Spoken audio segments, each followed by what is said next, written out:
Viktor Axelsen, namanya kini begitu tangguh dan kokoh berada di puncak prestasi sebagai tunggal putra terbaik dunia. Sejak tahun 2020, ia tampil begitu perkasa. Hal itu dibuktikan dengan berbagai gelar yang diraihnya.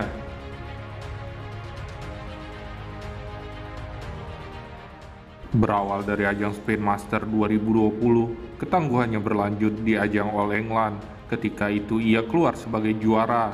Pandemi membuat prestasinya terhenti di tahun itu. Sekembalinya di tahun 2021, itu merupakan tahun paling gemilang bagi seorang Viktor Axelsen. Dibuka dengan kesuksesan meraih 2 gelar di Thailand Open. Ia berhasil mencapai prestasi yang paling membanggakan, yaitu meraih medali emas Olimpiade Tokyo di tahun yang sama.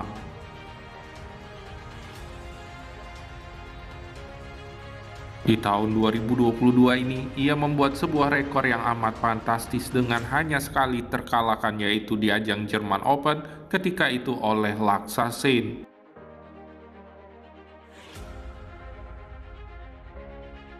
Ketangguhan seorang Viktor Axelsen tak lepas dari pilihan-pilihan yang ia buat untuk hidupnya. Ia memilih hijrah dari Denmark ke Dubai demi menghindari alergi serupa asma yang kambuh karena kondisi cuaca musim panas di Denmark.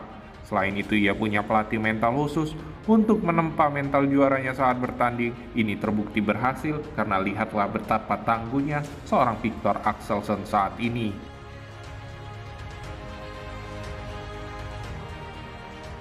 Lantas siapa pemain terbanyak yang mengalahkan seorang Viktor Axelsen? Berikut ini 3 pemain terbanyak yang mampu mengalahkan seorang Viktor Axelsen. Kento Momota berjaya dan sangat tangguh sebelum pandemi, namun malang bagi Kento Momota ketika negerinya menjadi tuan rumah Olimpiade, ia harus pulang lebih awal. Persoalan cedera sebelum Olimpiade dan lama tak bertanding membuat prestasinya sungguh menyedihkan. Semenjak itu, Indonesia Master 2021 menjadi satu-satunya gelar yang diperoleh oleh pemain yang terkenal ulet ini. Meski begitu, Kento Momota adalah pemain dengan rekor terbaik ketika bersua dengan Viktor Axelsen. Ia berhasil mencatatkan 14 kemenangan dengan hanya 2 kali kekalahan. Akan tetapi di pertemuan terakhir mereka dimenangkan oleh Viktor Axelsen di ajang Denmark Open 2021 lalu. Setelah itu keduanya tak pernah lagi bertemu sebab sebagai unggulan kedua, Momota gagal mencapai babak final seperti yang diraih oleh seorang Viktor Axelsen. Chen Long adalah salah satu pemain yang sangat sulit dikalahkan beberapa waktu lalu, termasuk oleh seorang Viktor Axelsen. Secara head-to-head, Chen Long unggul 14-6 atas Axelsen. Namun kekalahan Chen Long di final Olimpiade Tokyo lalu membuat salah satu tunggal putra terbaik Tiongkok ini menghilang dari semua ajang semenjak kejadian itu. Tersiar kabar bahwa Chen Long tidak terima atas hujatan akibat kekalahannya itu.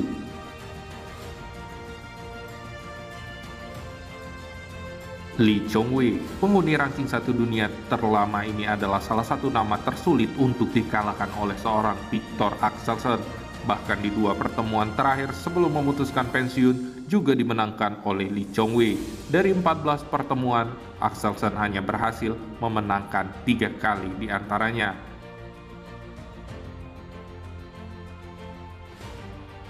Catatan head-to-head tersebut membuktikan bahwa setiap pemain ada masanya, dan terbukti pemain-pemain yang paling banyak mengalahkan Axelsen tersebut saat ini tidak setangguh dulu, bahkan sudah ada yang pensiun. Lantas siapa pemain yang akan membalikan keadaan dan mengalahkan Axelsen?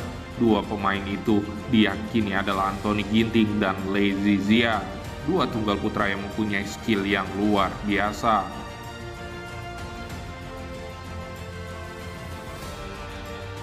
Anthony Ginting yang saat ini berusia 25 tahun memiliki teknik dan skill boleh dibilang di atas rata-rata. Namun persoalan kematangan mental perlu menjadi perhatian pemuda kelahiran Cimahi ini.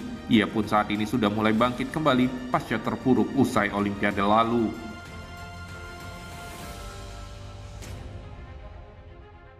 Sedangkan Lee Zizia, pemain kelahiran 24 tahun lalu ini, diyakini akan menjadi kekuatan baru tunggal putra 1 hingga 2 tahun ke depan.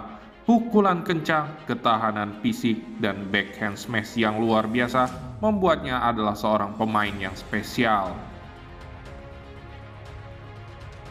Jika Ginting baru berhasil memenangkan 4 kali dari 12 pertemuan dengan Viktor Axelsen, maka Lezizia baru menuai 2 kemenangan dari 7 pertemuan mereka. Nah, badminton lovers, setujukah kalian jika Ginting dan Lezizia bakal menyaingi Axelsen setahun 2 tahun ke depan? Tulis pendapatmu di kolom komentar ya.